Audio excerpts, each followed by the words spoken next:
siapa yang amalnya mengalir tidak putus, disebutkan dalam Sahih Muslim, idza matal insan, kalau insan manusia itu mati, inqata'a, putus, tapi ada yang tetap mengalir. Di antara yang mengalir itu adalah hari Tarwiyah, hari yang ditunggu-tunggu oleh orang beriman, hari melepaskan segala status sosial, kemuliaan, kebanggaan, lalu berganti pakaian itu dengan pakaian kematian. Warnanya putih, tidak berjahit, hanya 2 helai bagi laki-laki, sehelai penutup dari pusar ke bawah, sehelai menutup tubuh di atas. Dan nanti malam adalah malam pertama memakai pakaian kematian. Hanya 1 malam saja menggunakan pakaian itu, tanggal 8 malam tanggal 9. Karena tanggal 9 malam 10 setelah melontar mereka akan melepas. Tapi komplit 1 malam. Ini adalah malam pertama geladi kematian. Mana pakaian sutra yang mahal? Tinggal. Mana pakaian kekuasaan, jabatan? Semuanya tidak dibawa. Oleh sebab itu mereka yang keluar dari ibadah ini, janji yang pernah diucapkan Nabi Muhammad SAW untuk mereka, al-hajjul mabrur, haji yang mabrur, laisa lahu jaza' illal jannah, tidak ada balasan lain kecuali surga. Mengapa demikian? Karena mereka mati sebelum mati. Mereka sudah merasakan pakaian kematian sebelum mati itu datang. Mereka sudah merasakan 1 malam di alam kubur sebelum mereka masuk ke alam barzakh. Itu inti daripada ibadah. Oleh sebab itu orang yang tidak memahami hakikat ibadah hanya bermain-main saja, berputar-putar di samping Ka'bah, berlari-lari dari Safa dan Marwah, melontar jumrah ula, wusta dan aqabah, berganti pakaian, tertawa terbahak-bahak, dan setelah itu tak berkesan sama sekali, maka tak ada hakikat ibadah yang melekat dalam hati sehingga merubah perilaku.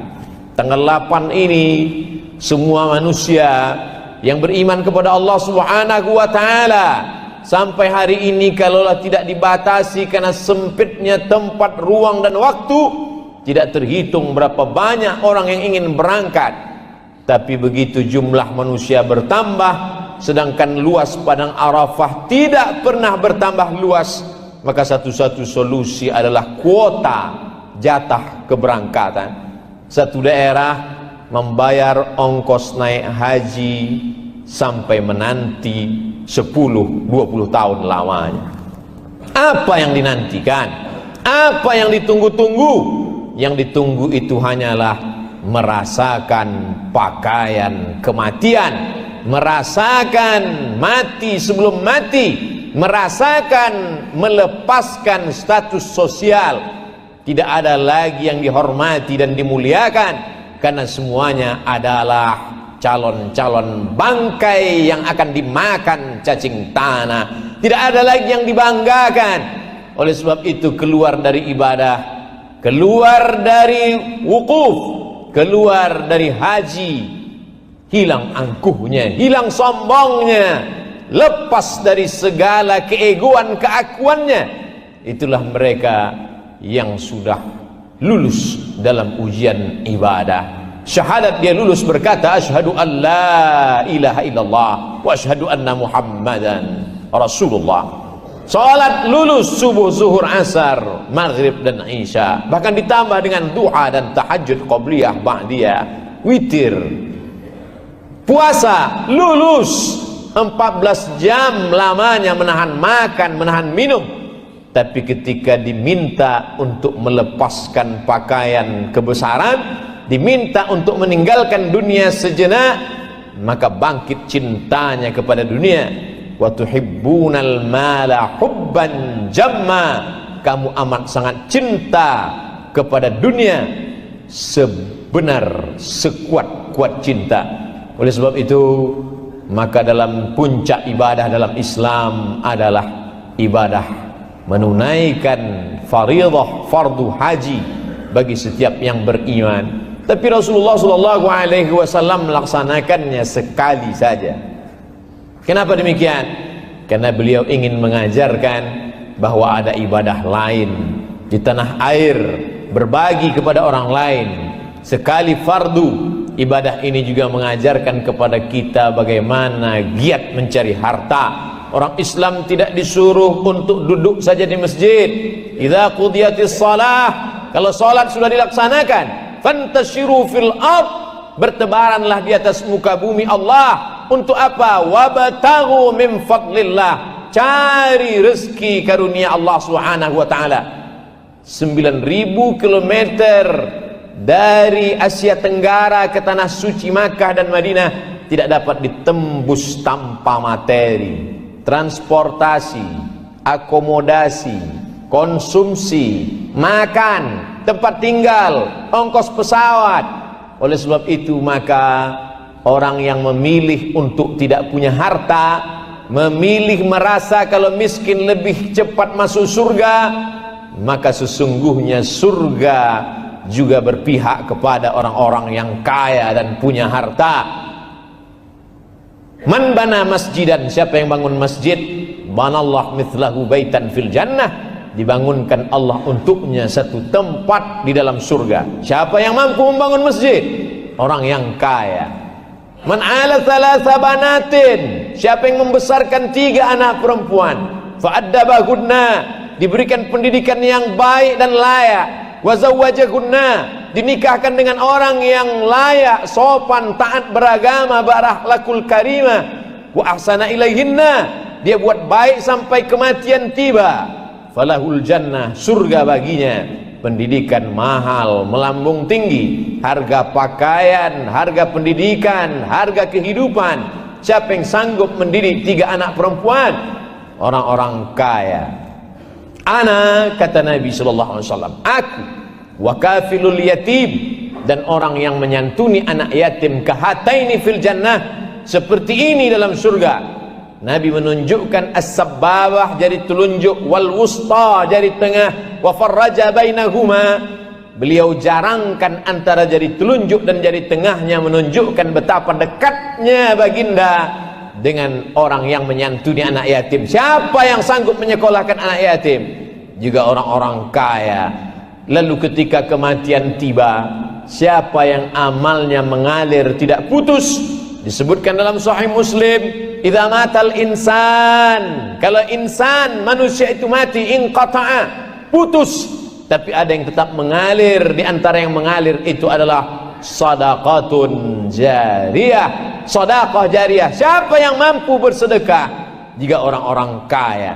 Oleh sebab itu dalam hadis dikatakan at-tajirus saduqul amin, tajir pedagang, saduq jujur, al-amin amanah, ma'an nabiyyin, mereka akan dibangkitkan di padang mahsyar bersama para nabi, was-siddiqin, bersama orang-orang yang benar, was-syuhada, bersama orang yang mati syahid, was-salihin, bersama orang-orang yang saleh.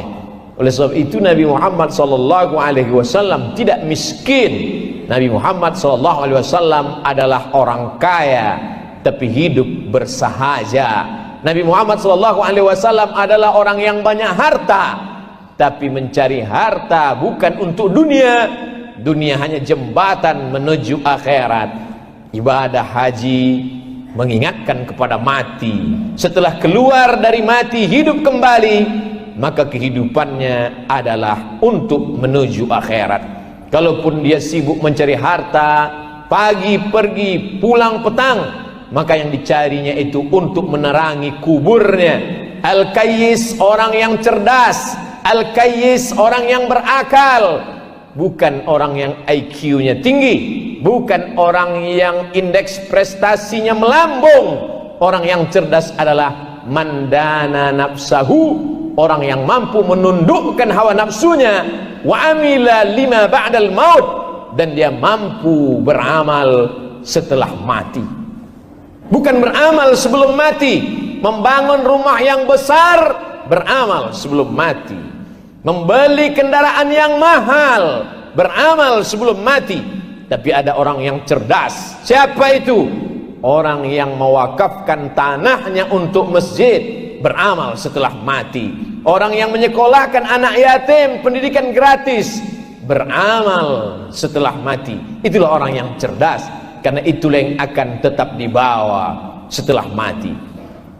Mengapa sampai hari ini kita masih hidup? Tanggal 8 Zulhijjah, berapa banyak orang yang amat sangat ingin hidup hari ini, tapi ternyata ada yang lebih cepat daripada keinginan, yaitu kematian. Jawabannya ada dalam surat Al-Mulk juz 29. Alladzi khalaqal mauta, dia yang menciptakan mati, wal hayata, dia yang menciptakan hidup. Untuk apa dia buat hidup dan mati? Untuk apa dia ciptakan ada kehidupan, ada kematian? Liyabluwakum ayyukum ahsanu amala, untuk menguji siapa yang paling baik amala. Bukan jabatannya, bukan hartanya, bukan rupanya, bukan kuasanya. Allah ciptakan hidup dan mati. Allah ingin menguji siapa yang paling baik amala, amalnya.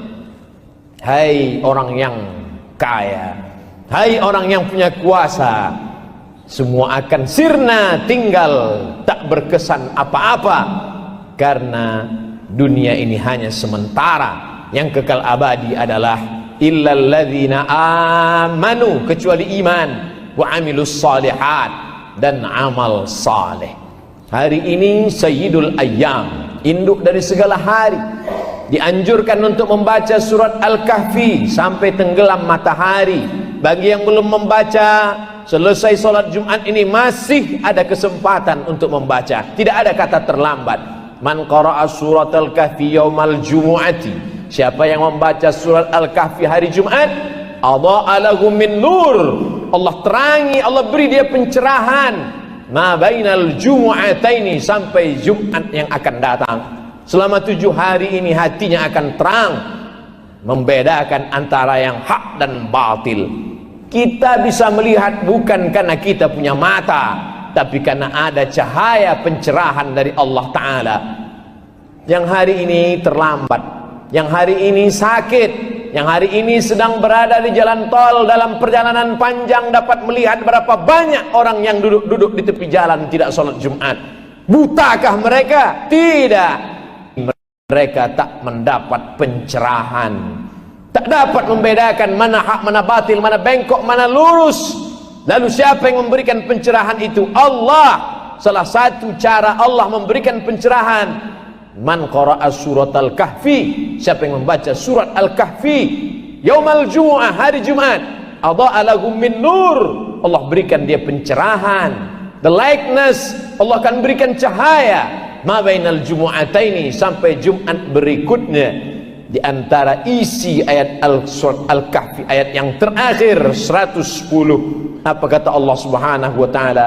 Faman kana yarju liqa'a rabbih, siapa yang berharap berjumpa dengan Allah, falyamal amalan salihah, tak ada cara lain, hanya 2 saja. Pertama, falyamal amalan salihah, hendaklah dia beramal saleh. Yang hari al-amalus salihu fihinna ahabbu ilallah, 360 hari dalam setahun, tidak ada hari yang paling disukai Allah, tidak ada hari yang paling dicintai Allah untuk beramal. Min hadhil ayyamil ashri, melebihi 10 hari ini. Hanya tinggal 3 hari saja, 8, besok 9, dan kemudian hari Sabtu, hari Ahad, berakhirlah 10 hari yang dimuliakan Allah itu. 7 tak dapat kita ulang lagi.